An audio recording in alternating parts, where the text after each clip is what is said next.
नमस्कार दोस्तों, Drona the vision YouTube channel पर आप सभी का स्वागत है। मैं एस के सैनी। आइए हम सभी लोग देखते हैं कि जो 10 और 11 जनवरी 2026 को केबीएस एनबीएस का पेपर होने वाला है। उसमें हिंदी के कॉमन क्वेश्चन कैसे पूछे जाएंगे, ये टायर फर्स्ट के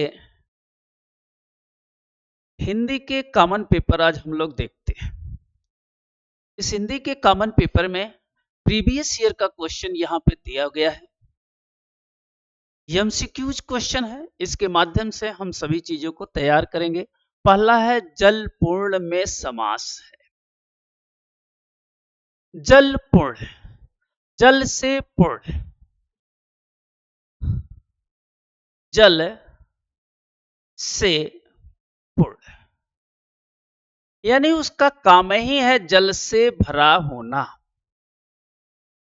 और जहां पर इस तरह का काम आता है उसे कहते हैं कर्म धारय। कर्म धारय का मतलब होता है कर्म माने कर्म, धारय माने धारण करना। धारण करना, क्या कर, जिसका काम ही है धारण करना, कर्मधारय समास कहलाता है। इसमें आपको जल से पूर्ण जो समास होगा वो कौन सा समास होगा? कर्मधारय समास होगा। देखो यहां पे है तत्पुरुष समास। तत्पुरुष समास जो आता है वो कारक से आता है। कारक से आता है ये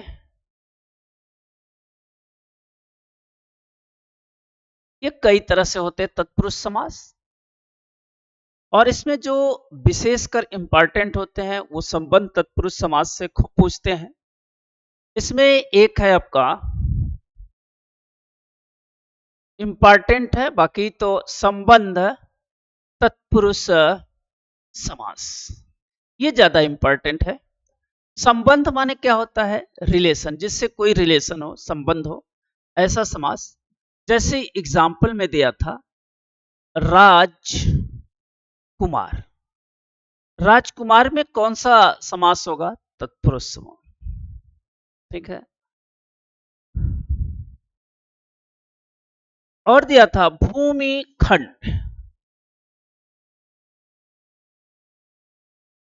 भूमि का खंड, संबंध तत्पुरुष समास। क्योंकि जो टुकड़ा है ये भूमि का ही टुकड़ा है, ये पूरे का ही एक टुकड़ा, एक है, ये दो है। तो जो भूमि का खंड होगा, खंड माने टुकड़ा, वो भूमि से रिलेशन है, इसलिए संबंध तत्पुरुष समास होता है। देश के लिए रक्षा, देश रक्षा। ठीक है। तो इस तरह से जो ये समास देखने को मिल रहे हैं, ये कैसा समास हो गए? तत्पुरुष। द्वंद्व माने क्या होता है? झगड़ा।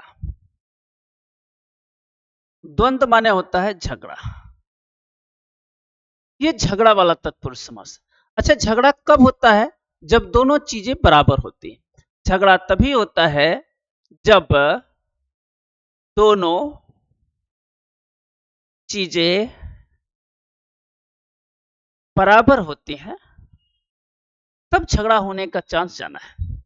दोनों अपने को श्रेष्ठ समझेंगे, इक्वल समझेंगे, बराबर समझेंगे, झगड़ा होगा। द्वंद्व समास कहलाता है जब दोनों चीजें आपस में बराबर होगी। लेकिन द्वंद्व समास की एक विशेषता है, जो दोनों होते हैं, दोनों चीजें एक दूसरे के विपरीत होते हैं, अपोजिट होते हैं, विपरीत होते हैं। अगर ऐसा है तो वो द्वंद्व समास है, जहां पे दोनों चीजें अपने को इक्वल रखेंगी, बराबर रखेंगी। जहां पे दोनों चीजें एक दूसरे के अपोजिट होती हैं, विपरीत होती हैं, द्वंद्व समास कहलाता है। झगड़ा वाला समास कहलाएगा, द्वंद्व समास के नाम से जाना जाएगा। जैसे जैसे माता पिता, कौन सा समास है? द्वंद्व समास।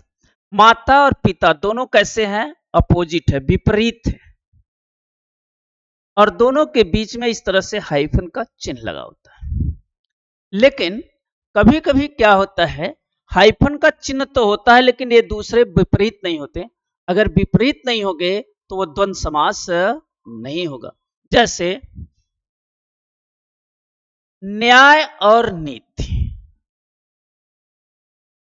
यहां पे हाइफन है लेकिन ये न्याय और नीतियां एक दूसरे के अपोजिट नहीं है, ये दूसरे के विपरीत नहीं है। और जब ये दूसरे के विपरीत नहीं है तो इसमें द्वंद्व समास नहीं होगा। तो हमारे कहने का मतलब यह है कि ये दोनों एक दूसरे के विपरीत होना चाहिए और हाइफन का चिन्ह होना चाहिए। जैसे यहाँ पे माता पिता, भाई बहन, दिन रात, आकाश पाताल, ये सब में समास जो है द्वंद्व समास आएगा।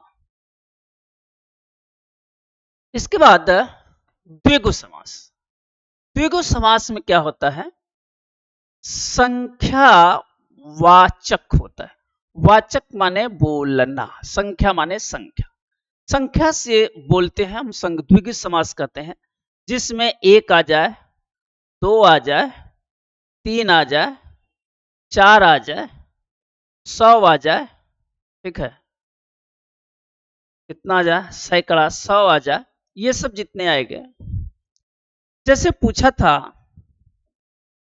शताब्दी, शताब्दी में कौन सा समास होगा?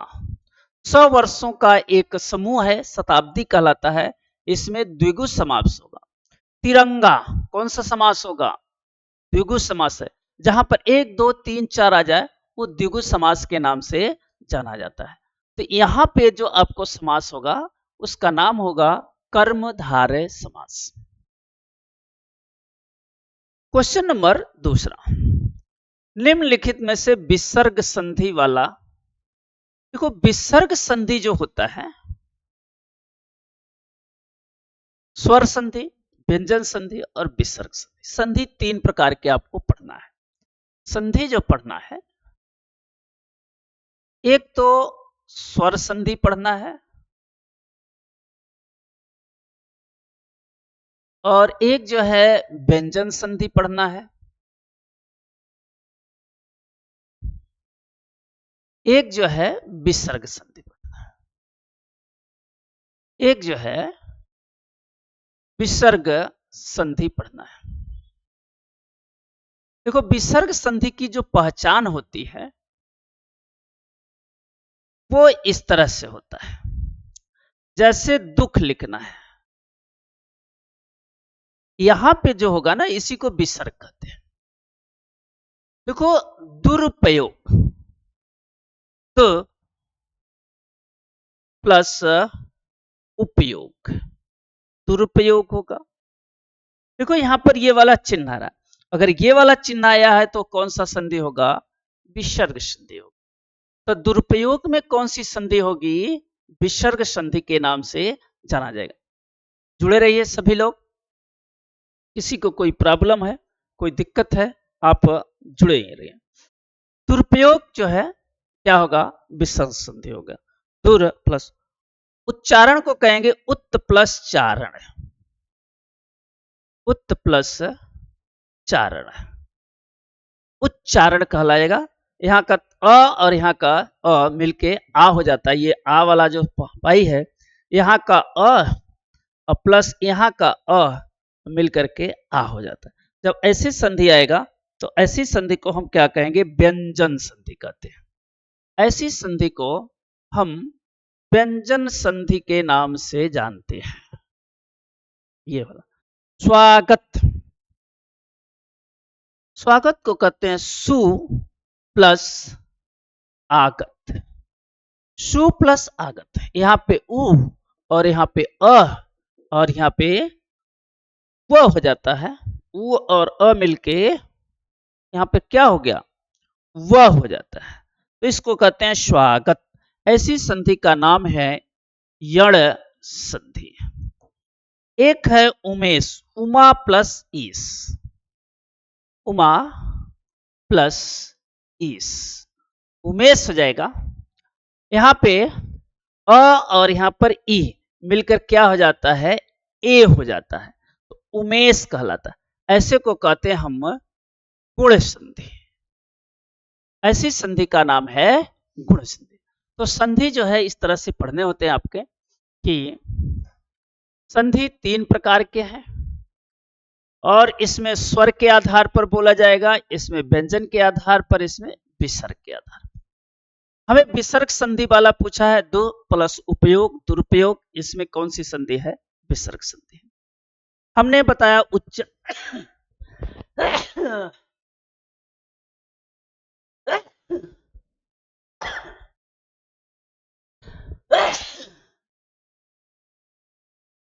कारण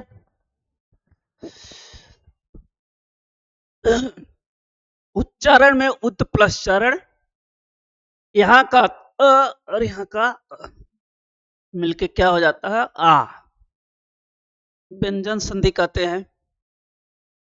स्वागत में सु प्लस आगत उ और अ मिलके व हो जाता है, यण संधि कहलाता है। उमा प्लस इस ये हो जाता है, इसे हम क्या कहेंगे, गुण संधि के नाम से जानते हैं। तो यहाँ पे जो ऑप्शन आपको मिलेगा, ये ऑप्शन मिलेगा ए। यहाँ पे जो ऑप्शन मिला, इस ऑप्शन को कहेंगे ए।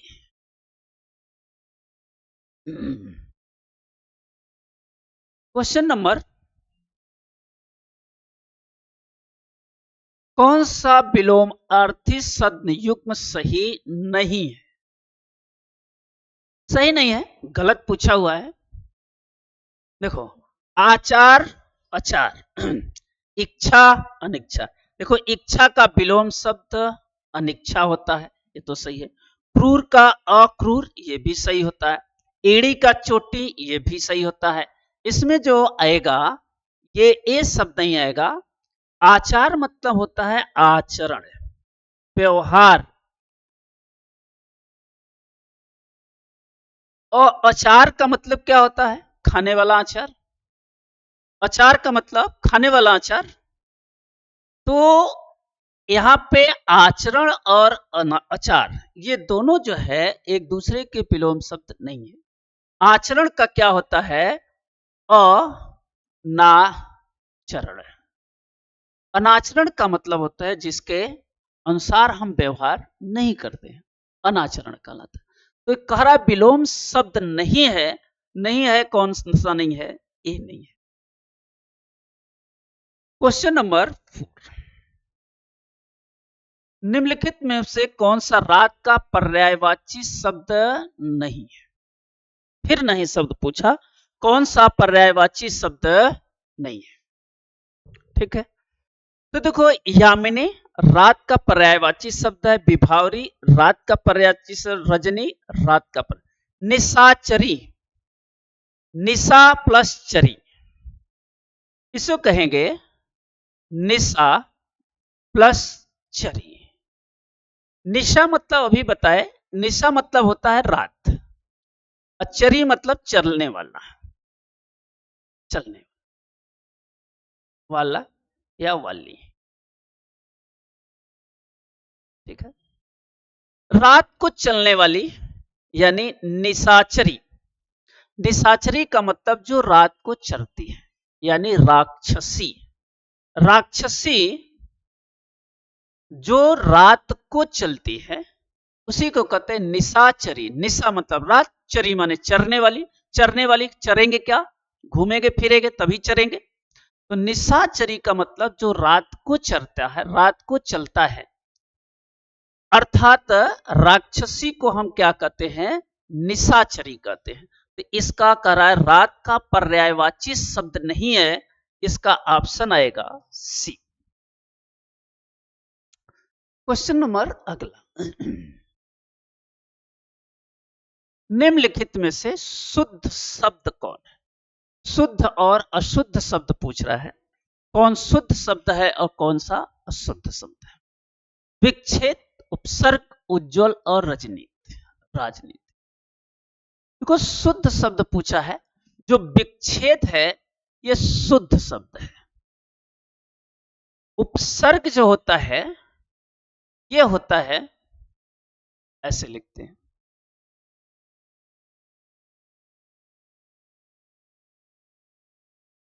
उपसर्ग। उपसर्ग वो होते हैं जो किसी सार्थक शब्द के पहले लगते हैं, उसे उपसर्ग कहते हैं। सार्थक शब्द के पहले कोई सार्थक शब्द होगा और उसके पहले कोई शब्दांश लगेगा और कोई शब्दांश लग करके इस सार्थक शब्द के क्या करेगा, अर्थ को बदल देता है। अर्थ को बदल देता है तो इसी को कहते हैं हम उपसर्ग। जैसे जैसे लिखा है हार, ठीक है, और अगर इसमें आ शब्द जोड़ते हैं होता है आहार। आहार माने होता है भोजन, ठीक है। अगर इसमें उप शब्द जोड़ते हैं तो होता है उपहार। उपहार माने होता है गिफ्ट, ठीक है। तो इस तरह से हार की ये मीनिंग ही बदल गई। इसी को, इस वाले को कहते हैं उपसर्ग। इसी का नाम है उपसर्ग। सवाल आपसे पूछता भी है ऐसे। तो इसमें ये जो दिया है उपसर्ग, ये गलत है, ऐसा होना चाहिए। अच्छा देखिए, उज्ज्वल बहुत पूछता है, इंपॉर्टेंट भी है, मिटाया जाए। देखिए उज्ज्वल, उज्ज्वल जो है ये बहुत इंपॉर्टेंट है। हो सकता है ये क्वेश्चन आपको रिपीट कर जाए। आपको 10 नंबर का वेटेज है और 10 नंबर का मतलब यह है कि आप अच्छे खासे नंबर उठा सकते हैं। 10 में 9, 8, 9, 8, 9 उठा सकते हैं। तो इस तरह से आप रेडी रहिए। 10 क्वेश्चन नहीं, एक क्वेश्चन भी बहुत इंपॉर्टेंट होता है। और हिंदी के ये जो क्वेश्चन है प्रीवियस ईयर के क्वेश्चन है जो आपको रिपीट भी कर सकता है। तो देखो उज्ज्वल लिखते हैं, उज्ज्वल ऐसे होता है। शुद्ध रूप इसका ये होता है, ये गलत है, ये भी गलत है। राजनीति में ऐसे होता है, ये शुद्ध है, ये शुद्ध है, ये शुद्ध है, बाकी गलत है। तो अब जो आपको आंसर मिला, ये इसका मिल गया ए, विच्छेद। Question number 6।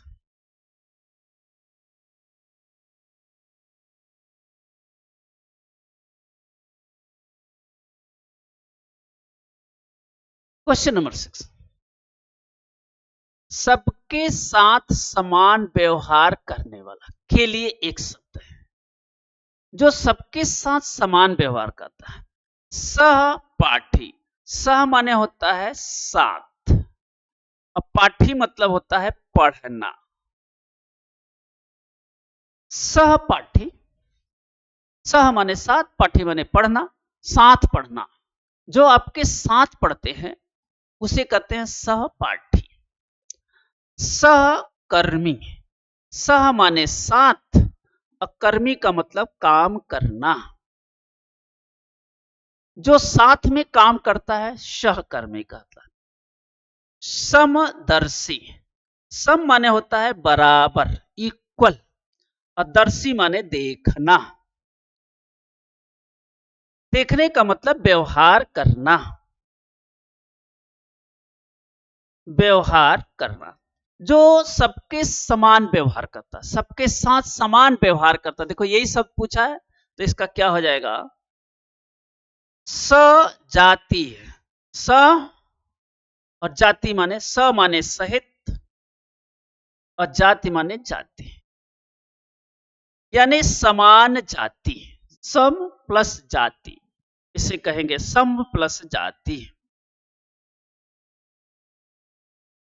सम प्लस जाति, सम माने होता है समान और जाति माने जाति। तो समान जाति का जो होगा उसे सम जाति कहते हैं।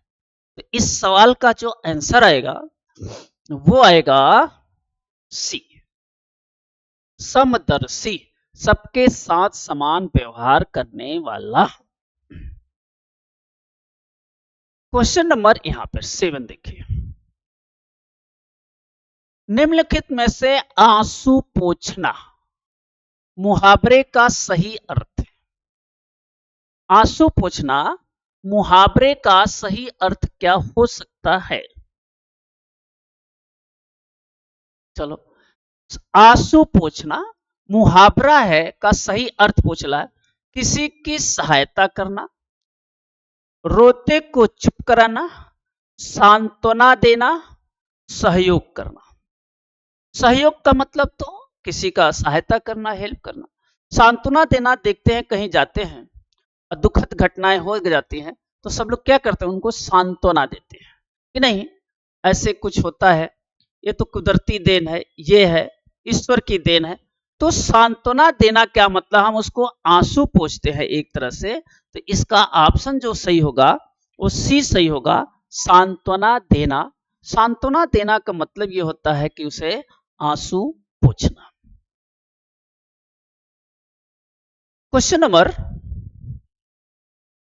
अगला जो 3 क्वेश्चन है वो इस पैसेज बेस है। ये पैसेज दिया हुआ है, इस पैसेज बेस आपका क्वेश्चन दिया हुआ है।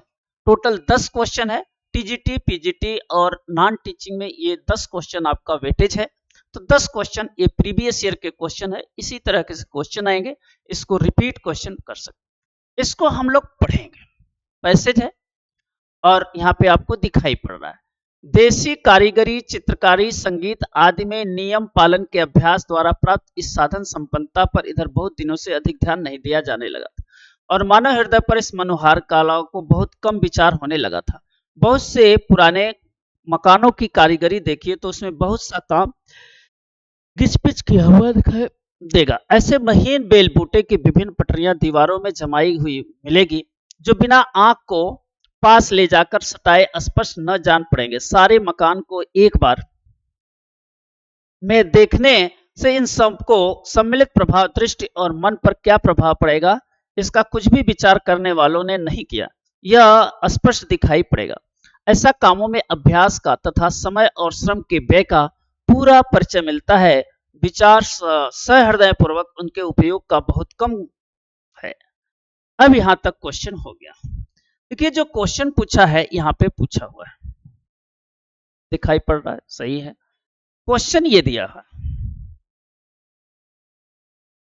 पैसेज हम लोगों ने पढ़ा। अब पैसेज के अकॉर्डिंग देखिए, गद्यांश के अनुसार निम्नलिखित में से किस कला का मनोहारिणी कलाओं के अंतर्गत उल्लेख नहीं किया गया है। हमें किसका जवाब देना है, नहीं का देना है। तो ये पहली लाइन में ही है, देसी कारीगरी, चित्रकारी, कलमकारी, संगीत। अच्छा, इन चारों ऑप्शन का पहले लाइन में जाकर देखिए, देखो यहां पे दिया देसी कारीगरी है, चित्रकारी है, संगीत है। इसमें कलमकारी नहीं है, इस ऑप्शन में कलमकारी नहीं है। Option a, option b, option c, option d, तो इसमें कलमकारी नहीं है। तो यहां पे जो आंसर लगाना था वो किस पे लगाना था, आपको सी पर लगाना था आंसर, कलमकारी। पैसेज पर ही आंसर होते हैं। आगे देखेंगे दूसरा, गद्यांश के अनुसार मकान की दीवारों पर क्या बना हुआ था, बेल बूटों की विभिन्न भिन्न पटरियां, पत्तियों के चित्र, पशुओं की आकृति, मानवीय चित्र। 4 ऑप्शन दिए हुए हैं, यही 4 ऑप्शन इस मकान की दीवार पर देखेंगे। यहाँ पे आइए देखें, मकान की दीवार पर क्या क्या बने हुए हैं, देखें। बहुत से पुराने मकानों की कारीगरी देखिए तो बहुत सा घास पर चिपका हुआ दिखाई देगा। ऐसा महीन बेल बूटों की विभिन्न पटरियां दीवारों में जमाई हुई मिलेगी। क्या मिलेगी, बेल बूटों की विभिन्न पटरियां ये दीवारों पर जमाई गई मिल रही हैं। तो इसका ऑप्शन कौन सही होगा, बेल और भुट्टा। तो यहां से आपको सवाल मिला बेल भुट्टा। ऑप्शन नंबर बेल भुट्टा। लास्ट क्वेश्चन और क्वेश्चन नंबर 10 यहां पर दिया, मकानों पर कारीगरी करने वालों ने निम्नलिखित में से किसका विचार नहीं किया हुआ। देखो नहीं है गलत, श्रम और व्यय का, अच्छी चित्रकारी का, दृष्टि और मन पर पड़ने वाले प्रभाव का, महीन पिचकारी का। 1 2 3 4। देखो किसका नहीं किया हुआ है।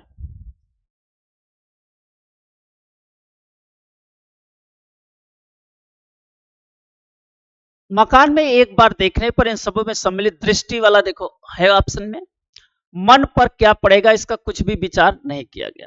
देखो यहां पे लिखा हुआ उसके मन पर विचार पर क्या प्रभाव पड़ेगा इसका नहीं किया गया है।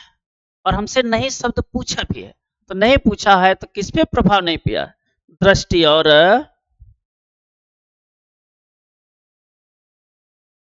और मन पर क्या विचार पड़ेगा इसका प्रभाव नहीं किया गया है। तो इसका ऑप्शन क्या आएगा, सी आएगा।